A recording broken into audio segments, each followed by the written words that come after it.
Musa comes to Fir'aun and says, you have gone too far. I've already shown you two signs. My staff turning into a python snake by the will of Allah. You rejected it. My hand turning white because Musa was very dark skinned. He said, second sign, you refused it. Now come the signs from my Lord. And he asked Allah, said, oh my Lord, Pharaoh and his people have gone beyond bounds. Please, oh Allah, do not let them see guidance. Allah subhanahu wa ta'ala tells us that he had sent to Fir'aun, Haman, who was his right hand man, his soldiers, and all the people of Egypt, the Copts. He sent them 9 signs. And each time Allah subhanahu wa ta'ala gave them these signs, they would promise that they will be better, they'll believe in Allah, and they will release the children of Israel. But when the signs were taken away, they waited a little while, a few months, and then Allah says they would return back, breaking their promise again. The staff of Musa alayhi salam was the first sign. Then the hand. Musa alayhi salam was dark in feature, and he would place his hand inside, release it, and it would be white, without any blemish. Then Allah sent upon them the drought. The whole Nile river became dry. They couldn't grow their crops from it. Drought and famine. Then Pharaoh said, Moses, ask your Lord to take away this torture. Because if I do, will you release the children of Israel? He says yes. They waited a little while, a few months, and then Allah says they would return back, breaking their promise again. Then the produce was dead. Fruits wouldn't come out, crops wouldn't grow, grains wouldn't grow. Then the flood, the Nile river started to flood. Then the locusts, and then the lice. Lice went into the hair of everybody, diseases. Then the frogs, millions of frogs everywhere they went. And then the blood, the Nile river turned into blood. After all these signs, and everything was clear to the people of Pharaoh, only a very small number of them followed Musa alayhi salam. Allah subhanahu wa ta'ala tells us that Fir'aun gathered his people, his high-ranked people one day, and he said to them, and let him call upon his Lord. I fear that he is going to change your religion, or he's going to spread corruption in the land. This is who? Pharaoh, the disbeliever, him. He's the one that's saying words that almost sound like virtuous. Why is he saying that? What he's trying to say is, I fear that he's going to take over my kingdom. That's what he's trying to say.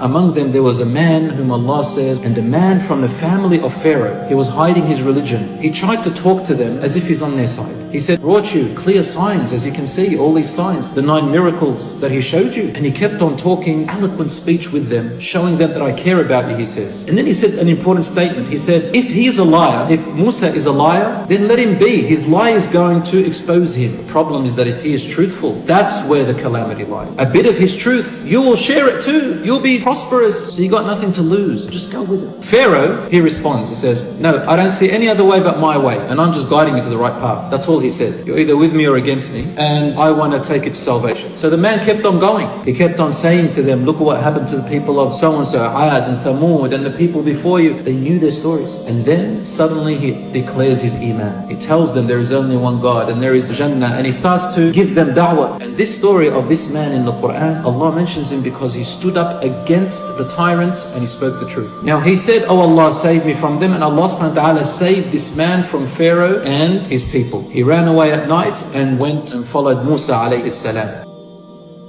After 9 signs, Pharaoh then released the children of Israel from their slavery. However, he didn't release them to let them go. He released them so they can run towards the Red Sea, because they wanted to cross it to Palestine. And he made a plan that once they reach the Red Sea, he's going to follow them with his soldiers, ethnic cleansing, wipe away of the entire race of the children of Israel. Pharaoh chased after them with his soldiers. And when the groups came face to face, Pharaoh's group and the children of Israel, the companions of Moses cried out, the children of Israel, we are overtaken, they're going to get us. And Musa said, no, certainly not, my Lord is with me, he will direct me. Then we revealed to Musa, commanding him, strike the sea with your rod. Thereupon the sea split up, and then each became like the mass of a huge amount, like big mountains. The children of Israel passed, and the people of Pharaoh followed them, until all his soldiers, they entered with him, and he entered last. And then Allah ordered the sea to crush them. Every single one of them drowned and died. As Fir'aun was drowning, he started saying in the water, I believe that there is no God but Allah, in whom the children of Israel believe, and I am also one of those who submit to Allah. But what did Allah subhanahu wa ta'ala reply?